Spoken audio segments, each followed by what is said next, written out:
What's up, you guys? Sean Ross Sapp, Fightful.com. It is June 20th, 2021, WWE Hell in a Cell post show here at Fightful. We are joined by Denise Salcedo. Denise, how you doing? I'm doing great. Happy to be here once again. I am too. I'm always happy to be here. I always say I'd rather cover bad wrestling than almost anything else. I didn't think this was bad wrestling, though. Maybe the storylines that led up to it weren't so hot, but I thought this was a fair show. What do you think? I thought tonight was a little interesting. There were some things that I was kind of like, about. Unfortunately, I got to this very, very high point at the end of the show, and then somebody just bursted my balloon, and I popped at the end of the show. But for the most part, I thought the entire show was a decent watch. Guys, subscribe to FightfulSelect.com. We've had updates on Brock Lesnar, some very conflicting updates within WWE. Some people think that he's going to be there. Some people close to him don't seem to think that's the case. We had the first and main event match of the show up on FightfulSelect.com this afternoon, plus a ton of other news. We had a bunch of updates on Becky Lynch. She was backstage at SmackDown. Oh, by the way, she was backstage tonight as well. Lots of stuff up there on FightfulSelect.com. Make sure you check it out. Exclusive news every single day. But if you're here right now, leave a thumbs up. Tap that bell for notifications, subscribe, and get your super chats in. That's the little $ symbol at the bottom of the page. You can ask your questions or statements on the air. And if you want to ask another question every week, I've got the Fightful Select Q&A that runs every single week. Make sure you guys check that out too. We have Adam Blamplate saying, all I can say about Hell in a Cell is it was just meh. Go ahead. Sorry. No, I was just reiterating the meh portion to add some emphasis. Yeah, there were a lot of people that I mean, I guess maybe I give it a little bit more slack than most, which is wild to think, but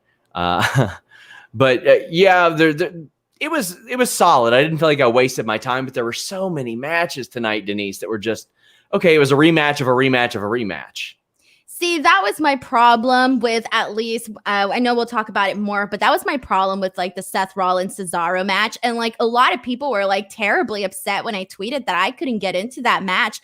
And I explained my reasonings, and I'll explain it further along as we go through this show. But that was just one example where I kind of felt like, oh man, like I got to work for a second to kind of get into this. Well, let's start off with the pre-show. Natalya defeated Mandy Rose. I thought this was a solid match. Went quite a bit longer than I expected. I'm a bit conflicted. It's like, okay, well, Natalya took out the trash there, so why would she even care about giving them a tag title shot? I guess they probably need to earn it. I haven't even looked to see if they've won lately. They probably have not. I liked a lot of the transitions on the ground. It was a nice mix of transitions on the ground and a lot of stuff in and out of submissions, as well as some high-flying stuff. But this was okay. It was a perfectly fine pre-show match. They set it up on Monday. So I was like, all right, yeah, we're doing a 7-match show, and this is on the pre-show. All right, whatever. It's definitely harmless being on the pre-show, but I just got to say, like, I think that this match definitely did go too long, to the point where there was a lot of things that were very noticeable, where it was just like, I got to give credit to Natty, because obviously it was all her during this entire match, really making sure that, Mandy essentially knew what she was doing in the ring. And there were certain moments that were a little bit noticeable where, like, she looked like she didn't know what was happening, like what she had to do next. There was a moment where you can tell that some of the stuff was like very rehearsed, and they kind of got very happy when they got through that sequence of rehearsals that they've done, and you can tell that in the match. But I will say this though, if they were to keep what's obviously, being back on the road and all of that, this match, having matches like this is only going to help people like Mandy Rose get better, and hopefully actually pay off in the end. But I do hate to essentially keep harping on this, but they really, the whole time that they had, Mandy and Dana essentially walk out when they were up for the titles, that did kind of hurt them a little bit, because even up until this point, I was like, do I really care right now that she's essentially having the singles match? No, because they haven't necessarily given me an actual reason to care. But overall, I guess you can say for a pre-show match, it was definitely harmless. Dana and Mandy did win their last tag match together. That was May 31st against Lana and Naomi. They have won one of their last 6 tag team matches together. So there you go. Andrew says, maybe an unpopular opinion, but that was probably the best PG era Hell in a Cell, crappy finish and all. I don't know. I've seen some really, really good ones in the PG era. I mean, there were some really, really great Hell in a Cell matches there. But we've got Matt Rykeel saying fair show. And it looks like they're headed towards looking ahead to July 16th when fans return. Looking forward to Vegas. Yeah, for everybody that's saying, oh, they're saving it for when fans come back. I mean, I get it. I hear the Brock rumors. I hear the Becky rumors. I mean, she's backstage. I hear that they're trying to bring in The Rock and John Cena.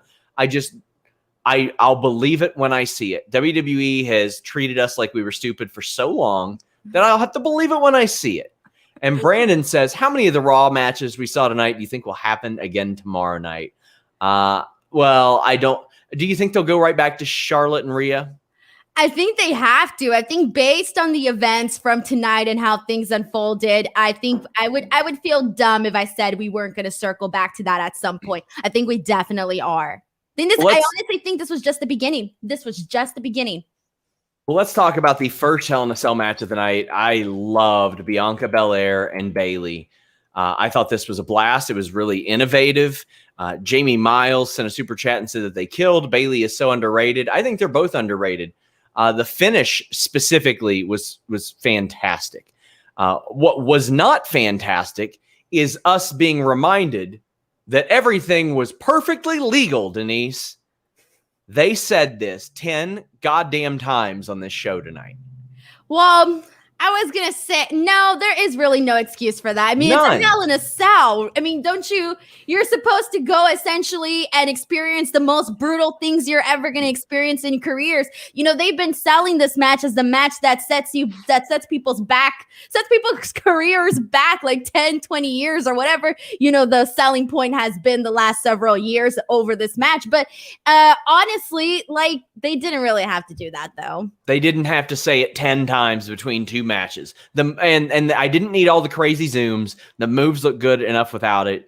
There was like a sunset flip into the cage where Bayley's feet hit first, but Bianca's bump looked so good that I thought it worked out really well.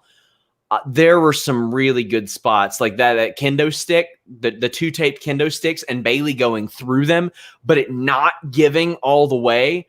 I thought that looked really, really good. It's something that maybe we haven't seen before. I really enjoyed Bianca tethering herself to Bayley, but I think that spot would have been better if Bianca had saved it for a match where they weren't confined to a cage, like where somebody couldn't run away. Like they could run away, and she was like, no, you're not going to run away. I thought that, I don't want to say it was a waste because it was a great spot, but I do think that it could have been better, like debuted on a different thing. Like imagine a crowd reaction when somebody's been running from her for weeks and weeks and weeks, and then she ties that person to her, and the person realizes and looks down and the crowd goes nuts. I think that would be really, really cool. But what did you think of this match? Okay, see, I kind of felt a lot more excited about this match, not only because it was the match that I was most like looking forward to heading into the actual show, because, you know, just based off, you know, who's in the ring, you're already like, okay, I know that they're going to go ahead and have a hell of a match. But what I actually liked was the incorporation of using Bianca's hair as a weapon throughout the entire match. Like there was a moment where Bayley was stomping on her hair when she had her ponytail on the steel steps. I thought that was pretty gruesome. There was another moment where she tied it to the chair and then was like pulling it and like also pushing her like shoulder with her leg. I thought that was really great. Tying her hair to the actual ropes was really great too. So I was a fan of the way that they actually utilized her hair, and I kind of kept like freaking out. I was like, oh my God, like that is definitely something that, you know, just looks gruesome. And this was definitely, I'm going to say, my second favorite match of the night as a whole. I love the finish, the kiss of death onto the ladder. I thought was fantastic. Although I will say this, though, the lead up into the finish didn't necessarily actually feel like the finish was actually coming. So when the kiss of death happened and she got the pin there, I was a little bit surprised, and not necessarily because I like the spot. It was just everything leading up to the actual spot. So the spot was Bianca opening up a ladder and then doing the KOD onto it. Cyclops says, match of the night. Bianca keeps getting better. I agree. She's going to hit great with crowds. I like that it ended like that because sometimes it's just, okay, I'm going to put her away. It doesn't have to be reversal, transition. Just throw them up there, hit them with your finish and pin them. I like that sometimes. Brutality says, Belair and Bayley is match of the night for me. Should have been the main event considering the finish. I can't stop forgetting. I mean, everything was a rematch of a rematch, so it could have been anything for me. It could have been anything. Kevin says, WWE presents WrestleMania Hell in a Cell, perfectly legal. Ain't that the truth? Rob Reed says, Bayley yelling at Michael Cole is one of the few things I'm going to miss after the crowds come back. I hope she keeps doing it. I hope she rolls out there and she's like, Pat, what's he saying?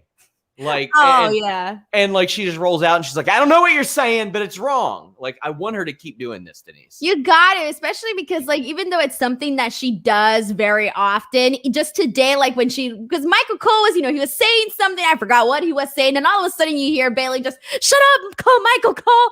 I thought that was hilarious. And I mean, obviously she's done it before, but it was just so like spot on in the moment. Cause I don't think a lot of us kind of expected it right then and there. So I like it. And I hope that they do find a way to keep that going. Reminder, guys, you can leave a thumbs up. Also, donate a super chat, get your question or statement on this event read on the air. Also, check out FightfulMag.com. Check out the Fightful magazine. Lots of great content in there. Lots of great stuff. Evergreen. So if you want to check out issue 1, all that stuff is still pertinent today. Just incredible amounts of stuff in that. Jamie Miles says, Philly choked. Kevin Huerter, whatever. This is basketball. Whatever. We're talking wrestling right now. Up next, we had Seth Rollins defeating Cesaro, which was a rematch of a rematch, Denise. Again, Rollins attacked Cesaro before the match, and despite this good in-ring match, the most talked about thing was Pat McAfee's piss missile line, Denise. I loved Pat McAfee tonight. I think he was on a whole other level than he has been the previous shows on SmackDown. He really was on it tonight. Do you know what a piss missile is? No. It's usually used in like baseball, football, sometimes hockey. It like on a line, you just gotta like send it like really something hot, like just explain it in context because I'm not understanding a word you're saying right now. Okay, so if you hit the ball really hard and it's like a screamer, like it whizzes right by you. Okay, it's mimicking. Okay, I get what yes, like okay. That. Like if you're pissing and you're pissing real hard, it's a piss missile. But it's commonly used in baseball and maybe sometimes football, but definitely hockey as well. But oh boy, I thought this match was good. It was good, but also it's like, okay, I saw Cesaro beat him twice. Don't know that I needed to see this again, but I love the step over kick. I like the swing into the crossface and the sharpshooter. But let me tell you a big problem I got, Denise. It wasn't the piss missile, was it? It wasn't the piss missile. Love the piss missile.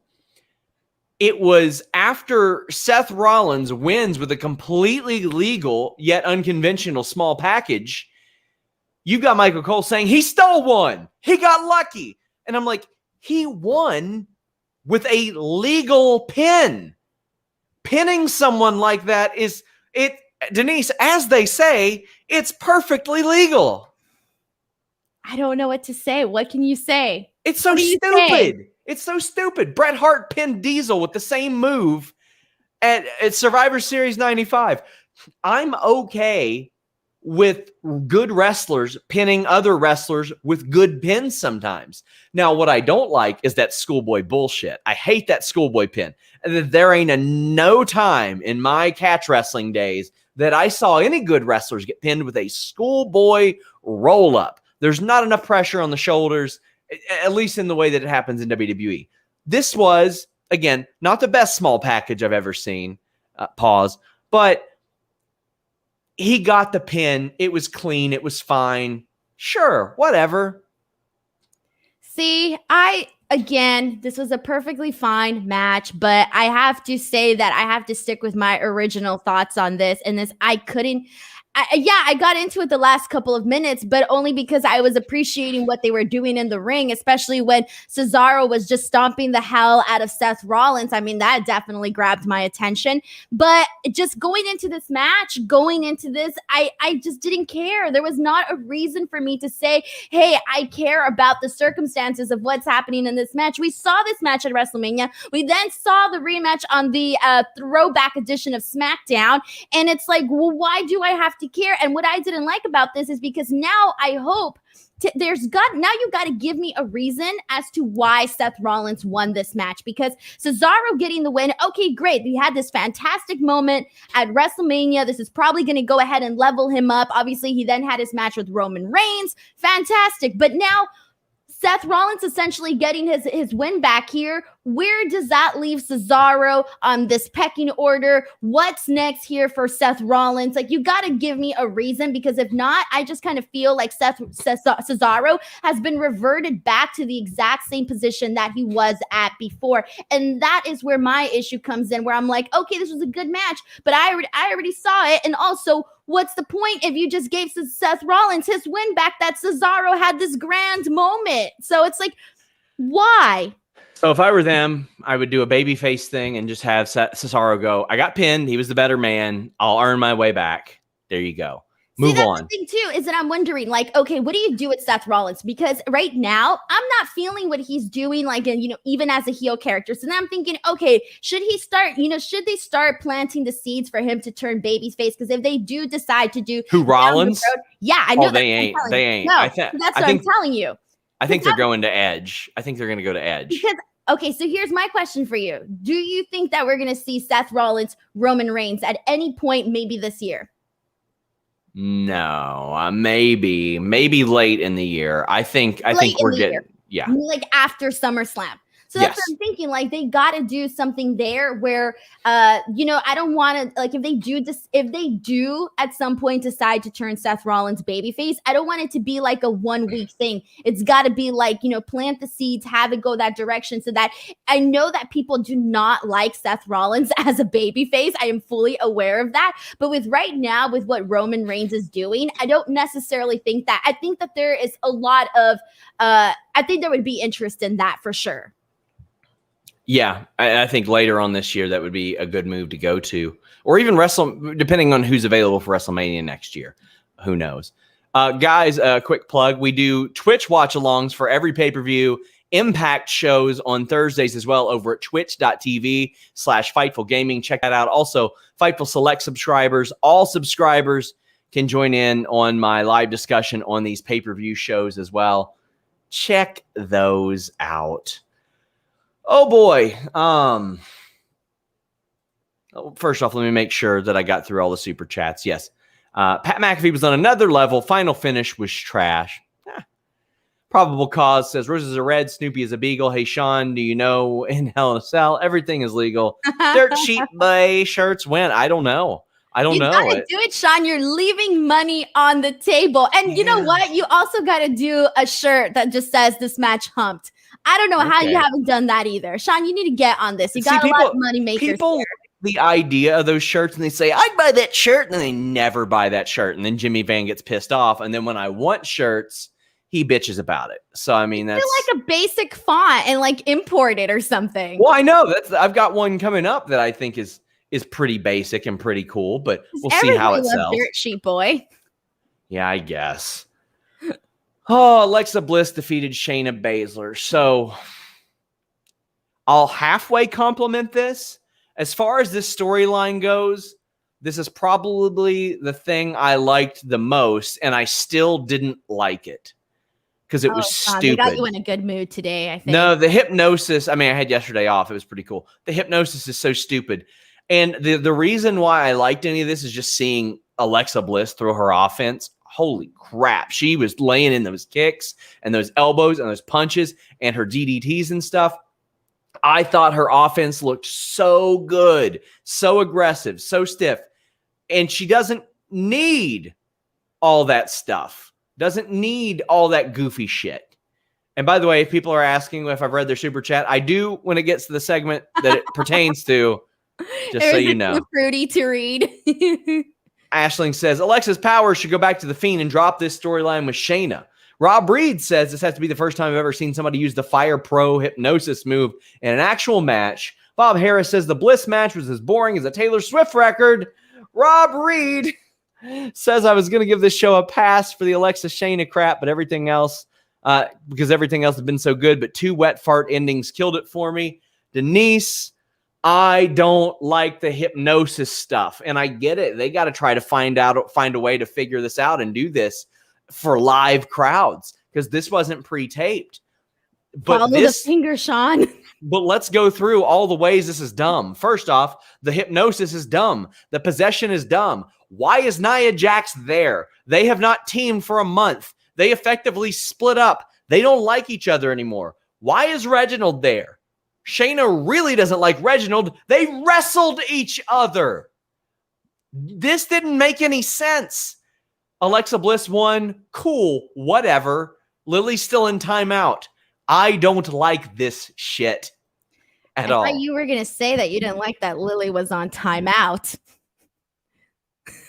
No, that thing sucks. That angle sucks. It's just, it doesn't make sense to me, because if you're going to go the superpowers, the supernatural superpowers, whatever you want to call it, direction, then okay, then incorporate it into the match. Yeah, I'm not a fan of incorporating into the match, but if that's the direction you're going in, then that's the direction I'm expecting, because you can't have Alexa Bliss doing these, random things in random matches, with the black liquid and the making things drop and bringing people back to life, whatever, everything that she does, and changing outfits in the middle of a match. You can't have her do that certain times and then not do it other times. And then with the hypnosis thing, it's so dumb. It's so bad. And it doesn't make sense, because I was like, I put this out there on Twitter and I just said, okay, if she can hypnotize people, and yeah, this may sound dumb, but if she can hypnotize people, then why can't she hypnotizing them into just giving up this match and her getting the win and calling it an easy day? Work smart, don't work hard sort of deal. So it just doesn't make sense that they're going about it this direction. And I was not a fan of anything that happened in this match. And even the pros that you mentioned, I couldn't get interested in that, because I was so distracted with everything else that I didn't like. So even if there was some good in this, it took all the bad stuff, overshadowed all of that. Do you know how many turds told me, let it play out, Sean. You're just hating everything. Let it play out. Let it play out. No, it sucked from the beginning. It has always sucked. We knew it was going to suck. We knew they didn't have any long-term story planning for it. Nothing. It was always going to suck, and it sucks. It is what we thought it would be. It was garbage. Think about even WrestleMania. Everybody, the people were booing with that ridiculous ending. And then with Shayna, no, they keep replaying this clip of Shayna and everything that happened when she was following Lily. It doesn't even make sense now pertaining to the story. And then even the Nia Shayna relationship, even that's not making sense anymore, because they had that whole, sort of fallout with Reginald in there. That's not making sense there. There's a lot that's not making sense. Oh boy, I hate it so much. Cyclops says was hoping Alexa and Lily would win by doing a 3D. It would be better than what happened. George says, I don't watch WWE anymore, but won't miss Fightful recaps of the list. And you boy, keep up the awesome work. You all make far more sense than WWE. I just want it to make sense. That's it. Just on a baseline. But yeah, check out the list and you boy, guys. Every week, 3 p.m. Eastern usually is when we do it. Wednesday, it's our weekly news show. Sexy Pheasant says it says they like DWO more than Dirt Sheet Boy. Sure. By the way, send in more super chats, please. Really appreciate it. Much appreciated. Sami Zayn defeated Kevin Owens. We are already halfway through this show, Denise. We're not even halfway through our show. I know. In terms of minutes. So Sami Zayn and Kevin Owens, it feels like they've had 100 matches with each other, and they always find new ways to do things and fresh approaches and all that. Thank you to Sarah for joining our YouTube membership. Thank you very much. Much appreciated. But they always feel fresh. Owens is still selling his throat from Friday, though. He sold his wrist, shoulder from tonight to the point where I had a dozen messages from people saying, is he really hurt? Is he really hurt? Well, either he's really hurt or he's really great at his job, Denise. He sold the hell out of this. Did this match do anything for you? At one point this week, on Friday, it was slated to be a Hell in a Cell match, but then they switched it up and made it Bianca and Bayley.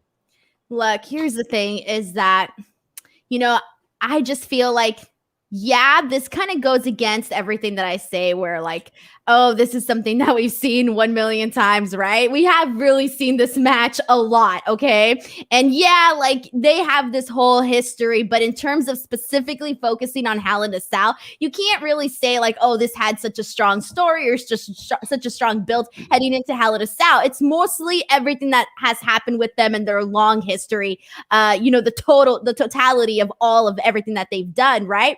So, but with all of that being said, here's the thing about Kevin Owens and Sami Zayn is that they work together so well. And like you said, they always find these fresh, new, creative things to do that it makes me ignore all of the other things that I do not like or do not care for because they always necessarily bring their very best. Like there is when Sami Zayn got busted open and then they start doing the headbutts. Kevin Owens starts headbutting him. I mean, that moment there, I loved it so much. It was just like, this match was fun. It was aggressive I don't know how long it was, but it felt like a very short match, but it felt like they got a lot in there and there was never a moment where I thought, when is this going to end? Because it was good from the very beginning to the end and it gave me just enough and it was what I expected it to be.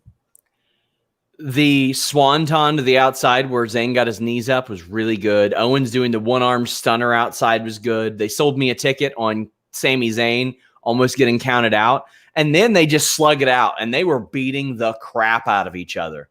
And Zayn just winning straight up, Helluva kick pinfall. That surprised me, but they set it up so well with Owens getting attacked Friday, with Zayn working him over tonight.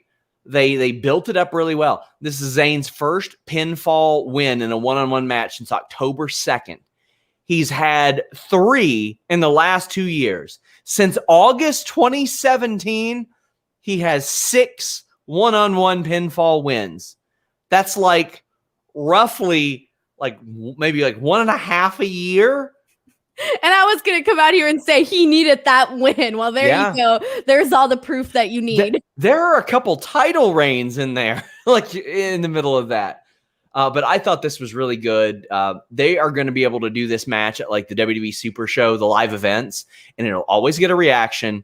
It'll always be a good match. They know each other like the back of their hand. It's so good. And I still, like in the future, I want to see Kevin Owens be like, no, you're right. There is a conspiracy against you. But I want him to not be like crazy like Sami is. I just want him to be like, you said all this stuff and I was going to give you a fair shake and I did. And you're right. There is a conspiracy against you. And they sort of team up. But I would love Zayn to be the loose cannon and Owens to be like a voice of reason. Like almost like Owens is still a babyface. Zayn is a heel. Give me something new. Give me something different than the same old stuff that we see. And I think they could do it. Colin says, wouldn't mind Owens winning Money in the Bank. And we also have Omar saying, who should win Money in the Bank? Denise, I thought they just left so much on the table with Brock Lesnar as Money in the Bank holder a couple years ago. Since we have extra time in this show right now, I thought Brock Lesnar winning that Money in the Bank could have been the reason for everything that happened after it. We had Seth Rollins in the middle of a terrible babyface run. If I were WWE, I would have had Seth Rollins be so fucking paranoid that Brock Lesnar had that briefcase. That's when he gets AOP and he's like, I got to have these 2 big sons of bitches watch my back. And then he gets paranoid and paranoid and paranoid. And that's what leads to him turning heel. Brock was so entertaining. They could have used Brock Lesnar without using him, Denise, because if you've got the Money in the Bank, you don't have to be there. Your music just has to be there. So his music hits and the champion turns around. They're like, what the hell? That's when a distraction matters. That's when you can use music as a distraction. When it's, oh shit, I might lose my world championship right now because this guy's music is hitting. That's when they can do it. But no, they don't do that. They just have music distract people all the time, all the rest of the time. So you could have got more mileage out of Brock Lesnar doing that. Paul Heyman could have been there and said, I don't know, is Brock even in the building? You'll have to wait until the end of the night to find out. There was so much with that. But I think if Brock comes back and people close to him, they're swearing to me that Brock's intentions are not WWE's intentions. I had people in WWE that were straight up saying, oh, he's coming back. He's coming back. They're trying to make it happen. They want him back ASAP. But then people close to him are like, not so fast.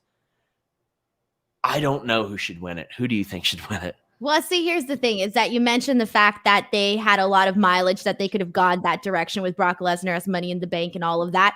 And I do agree that would have been a fantastic story to tell, very simple, and would have made sense. But here's the thing. The number one thing that people have been talking about in regards to the Money in the Bank is that it's such a fun concept, right? But the problem is that the last couple of years, you necessarily haven't had a person that you can say like, oh, they really do have this chance to actually win here. I mean, I don't think we have to talk about the whole Otis thing. Like, we've already talked and been there and done that with that whole conversation. But that really is just like exhibit A of what they really kind of dropped the ball on that one there. And I really do think that with whoever they decide to actually win the Money in the Bank this year, they need to pick somebody that is going to bring significance back to the Money in the Bank. And like you said, go with it. Use the mileage of this concept because it really is so fun and it's such an easy story to tell regardless. And I'm just going to throw some names out there. I would probably want, I think Damian Priest would be somebody that would be great to have something like that. I think Lashley mentioned when I said, if you had to face somebody at SummerSlam, not named Brock Lesnar, who would you say? He named off the entire roster. I mean, like Elias and Riker. So forget that shit. But the first name he said was Damian Priest. He said, somebody mentioned Damian Priest. And when I thought about it, I said, yeah, that makes sense. There you go. I mean, continue it. Let's put it out there. Manifest it. I like this idea. Nikki Cross should win Money in the Bank. I think, yeah, why not? I would love that. Sexy Pheasant says Keith Lee and Sasha Banks is Money in the Bank winners. If Keith Lee was cleared, yeah. Sasha Banks regardless. Give me that. Yeah. 100%. Yep. JJ says these two will retire each other. I hope so. I hope Owens and Zayn's last matches are with each other. I would really, really like that. Denise, we didn't have the standard like 8-9 matches tonight. What did you think about that?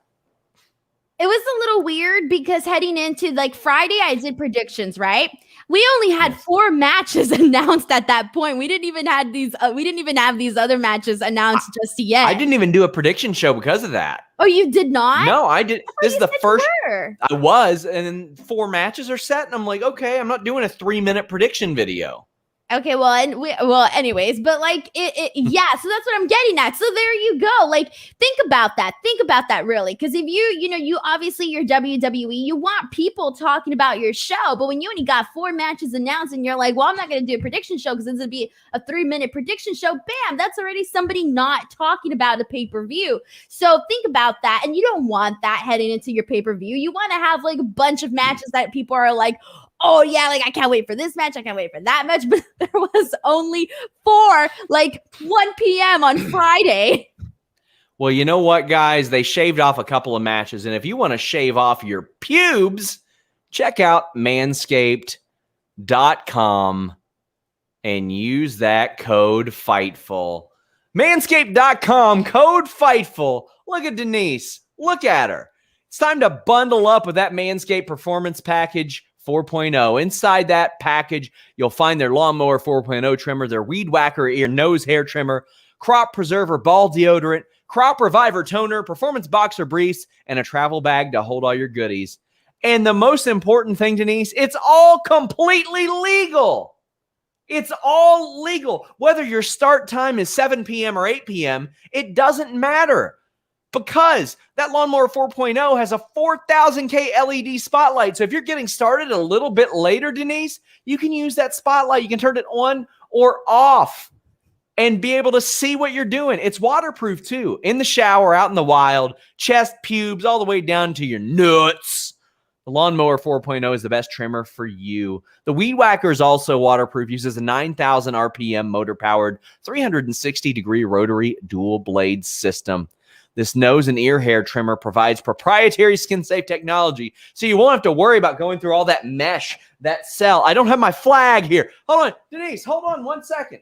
Talk about pubes. Oh, well, you know what? I think that you should not have hairy balls because that's just kind of gross. So they should be nice and smooth so you can see the perfect shape. And oh, this is terrible.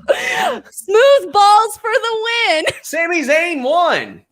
So we say, ole, ole, ole, ole, shave your pubes. There you go, guys. Ole, ole, ole. Manscaped.com, code FIGHTFUL. Sean. What?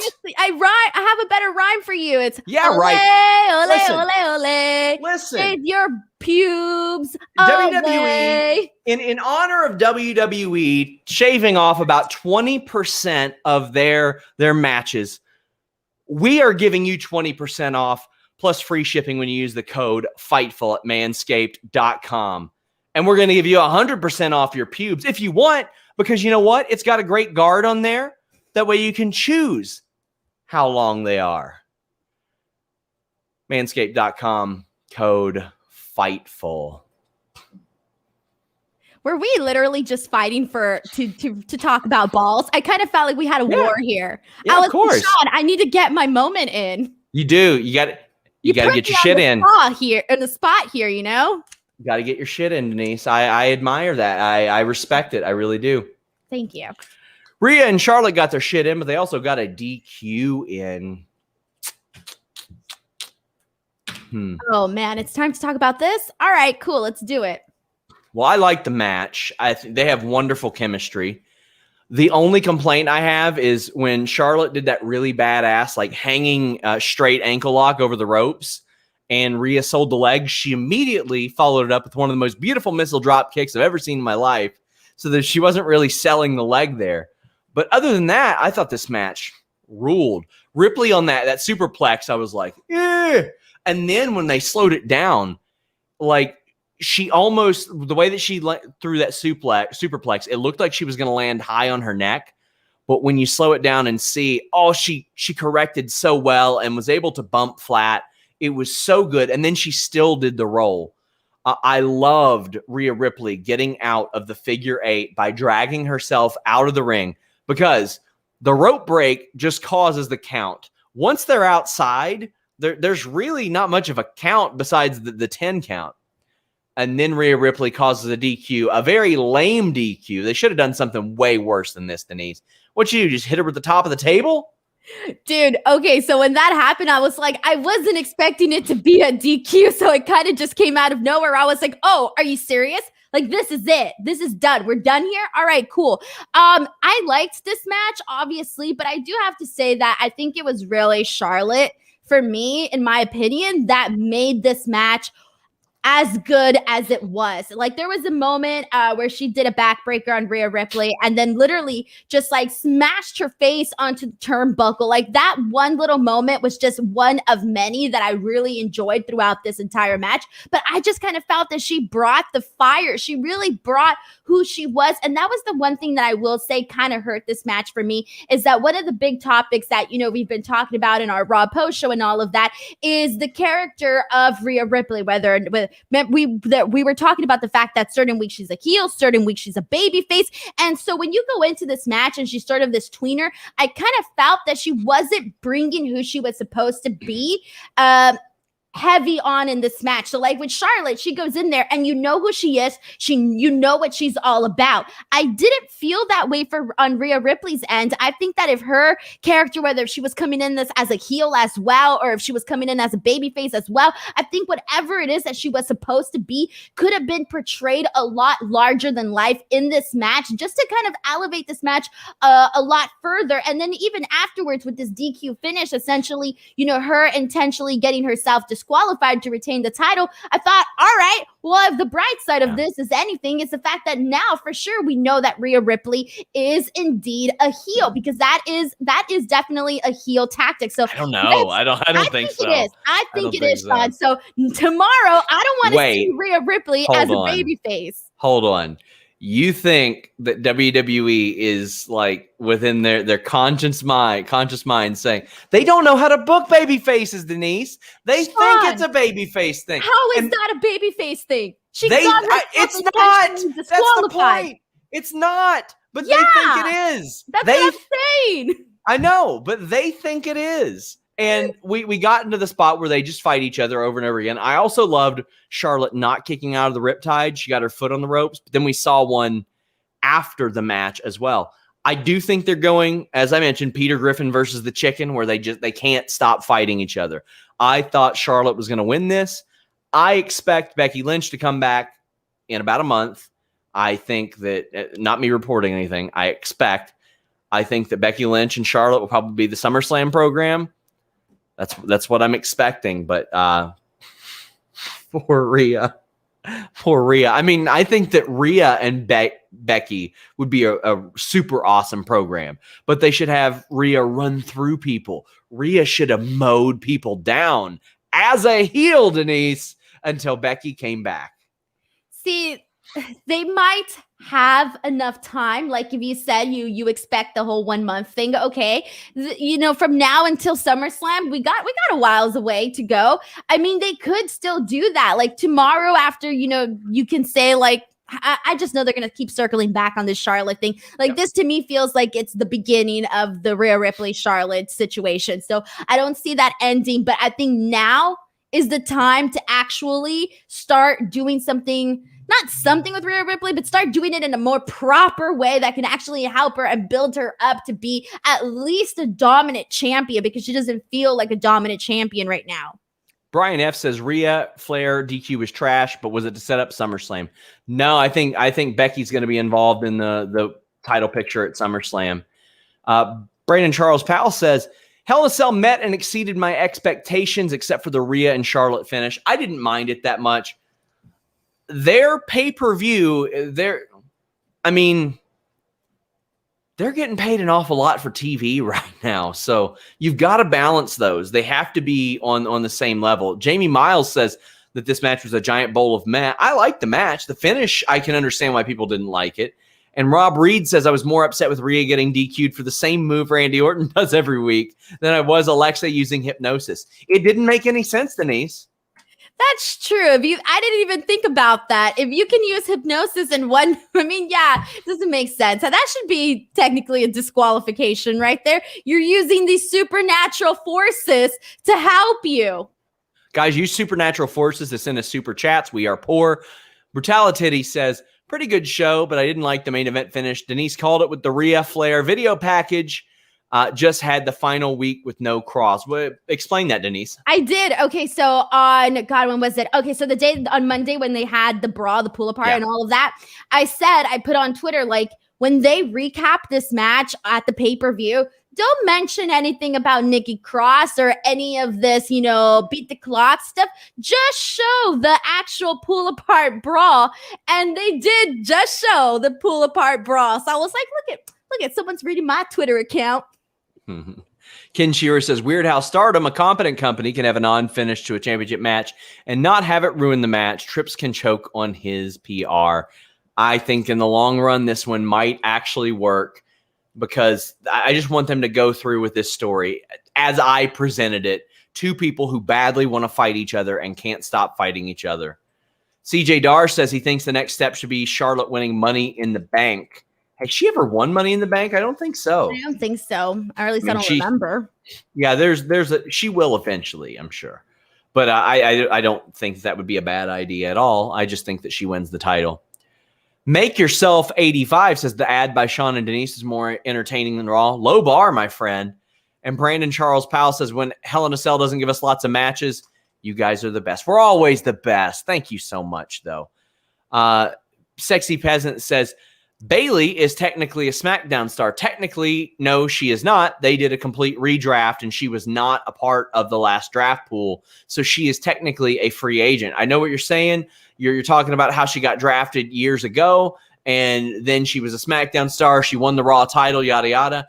But that ended last year, and she was not included in the draft pool, so she is not a part of SmackDown.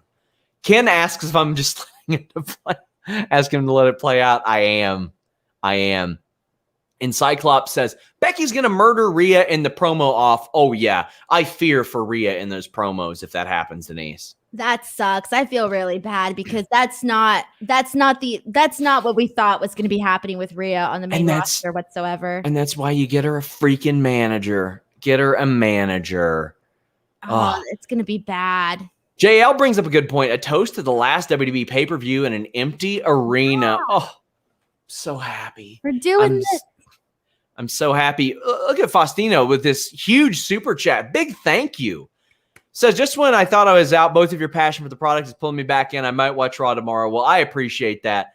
As I say, even if I don't like the show, I like reviewing the show. I love reviewing WWE Raw, SmackDown, everything. Even if that show sucks, I love reviewing it. Big thank you for that monster super chat. We are poor. This happy face is just for you, BTW. Yes, indeed. And then it's the main event. Ooh, it's time. Okay, cool. Time for the main event.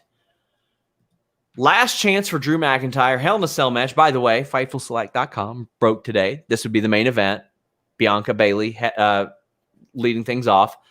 Denise, it is important for us to establish ahead of this, everything was legal. Yes, I'm aware. Everything was legal. You know that everything is legal. Just everything? Repeat after me. Everything's legal. Everything's legal. Okay, cool. I just want to make sure you know, our audience knows. Guys. Wait, what'd you say again, Sean? It's legal. And if you listen to this show and you go, Sean, the joke's old, you're making me feel like a fucking idiot listening to this. Well, that's how many times they said it in this Hell in a Cell match. And that's after they said it 5 times earlier. I thought the match was good. It was, there were a lot of swerves. There were times where I was like, has Drew, the character, learned anything over the last few months? But ultimately, the same things that cost Drew his match at WrestleMania to a more accelerated degree cost him this match. MVP repeatedly got involved. He pulled the ref out. I thought that was cool if you're going to go that route. You didn't have a lot of the ref getting buried. And if before this, if you don't know what that means, like one of like the unwritten rules of wrestling, if you're in the opening match of the night, you don't bury the ref. That means you don't make the ref look like an idiot in the first match, because then why would your audience respect that referee in match 2 through 8? There was not a lot of burying the ref on this show at all. And I thought that was very good agenting, very good producing, very good by everybody who set that up, because then tonight there was a lot of it. There was a ref bump. The chair fell on Chad Patton's face even after the bump. That was gross. The ref got pulled out. There was MVP holding Drew McIntyre's leg. A lot of that. The match, the body of the match itself, Drew's pin didn't get counted. There were some big spots, some big table spots. What'd you think of this match? See, I love this match, but unfortunately, things went downhill. So here's the things that I do have to mention. So I love when Drew McIntyre suplexed Bobby Lashley literally from like one corner of the ring to the other end of the ring. I love when he grabbed Bobby Lashley's face and was just like smashing it up against the cell wall. Like literally anytime you were seeing Drew McIntyre manhandle Bobby Lashley, and that was like a majority of this match. I was completely into this. However, there was one spot that I didn't like, and it was actually like the slingshot, because Drew did it to Bobby Lashley onto the chair, but didn't even land on the chair whatsoever. So the camera angle was just really poor during that moment. There was a lot of that. There was a lot of bad camera angles. There were people that were messaging me saying they're showing them missing strikes. We complain about the zooms all the time. use them when you need them, but it's like they picked the one time to not use them when they probably did need them. And I think they maybe thought the cell would obscure some of it. To your point about some of the stuff with weapons, my favorite spot was MVP wedging in Drew with the kendo stick in the corner. My least favorite spot was the stairs against Drew's face up against the wall, because any preschooler that is sitting there with their blocks and they're like, oh, this circle block goes in this thing. They know how that works. They see it. Like, there's not even an illusion. There's nothing there. We know better, Denise. Other than that, like, there were some minor qualms, but overall, I thought if you're going to do all the distraction, ref bump bullshit, I thought they did it really well. Yeah, and I'm not that big of a fan, obviously, of having, like, MVP having to come in and, be part of this. I wasn't crazy about all of that. Once the referee got knocked out, you knew the direction that they were heading in with all of this. And I just got to say, I really, really hated that finish, though, because I was on such a high for this match. Like, even though there were like we mentioned, some of the spots that were essentially not that, just the camera angles weren't that great, right? But even then, I was so into this match that it didn't even take me out of it. And I really didn't care who won, if it was Lashley or Drew McIntyre. At this point, I didn't care. I was just really enjoying the match. But then when they did, just the finish and everything, I did not like that. It was just kind of like, how dare you do this? How dare you close it off like that when you are literally putting some really good stuff out here and then kind of just ruin it like that? I did not care for that whatsoever. We have a lot of super chats about this match. Keep on getting them in, my friends. I really appreciate it. We have Mike saying Lashley's the freaking man. Deal with it, Denise. Hey, but I didn't have a problem with Lashley. And Bezos says, Drew didn't know it was all legal. Where was his sword? He should have brought his sword. Go. We had another super chat about that as well. Valab says, this show had some fruity finishes and a couple of roll-ups, so I rated a fruit roll-up out of 5. I don't like a schoolboy roll-up pin at all winning a match like that. Cyclops says, hope Drew doesn't cry till he gets a rematch again. And then Jesse says, can't wait till the masked wrestler Scottish Psychopath shows up tomorrow on Raw. I think you got to move on. Please move on. Yeah, were any of these matches not rematches? Maybe Shayna and Alexa. Yeah, just Shayna and Alexa. Obviously, Shayna and Alexa. Cesaro Rollins, obviously rematch. Bianca Bayley, seen it. Yeah, it was really just that one. Boy, oh boy. Rage Like says no mention of Kofi pinning Bobby or DQ ending Drew and Kofi the first time. They always show you weekly TV doesn't matter with those promo packages. I'm okay with Kofi not being involved in that because he wasn't in the match. So why include him in the video package? I'm okay with that. I agree. Yeah. Asian Joe says, well, that was a show of repeats, roll-ups, and a ridiculous DQ call. I guess this means Drew is now the favorite to win Money in the Bank. Ooh, that would be interesting. Does that mean I don't think he's a favorite to win, though. Yeah. Is he, though? I mean, I wouldn't mind it because obviously we know he's going to have to get back up there into that title picture once again. The question is, how are they going to go about it? Yeah, man, I just know they'll probably do that just so he can do it again. And then Drew and Bobby at SummerSlam. No, stop. Oh, man. Well, then you know what? Redo something like this. Give me a good match and fix the ending. And you know what? I won't complain. I promise I won't complain. We had another super chat from Valab talking about the sword. But Anthony says, what a nothing show. Are we going to see another match between McIntyre and Lashley because Lashley held the tights? Nah, who gives a shit? It's all legal. It was all legal. Dalen says, Sean, great job with your interview with Lashley. Hi, Denise. The Lashley interview was one of my favorite interviews I did. We talked a lot of MMA. He said he's been in contact with bare knuckle fighting championships. We talked about the Hurt Business. We talked about Vince McMahon trying to wrestle him. All kinds of stuff. It was so much fun. So glad we made that happen. Rage Lack says, what a nothing pay-per-view. Watch with friends. Don't watch. And the show killed our mood with those last two endings. Wish Ray and Roman was the main.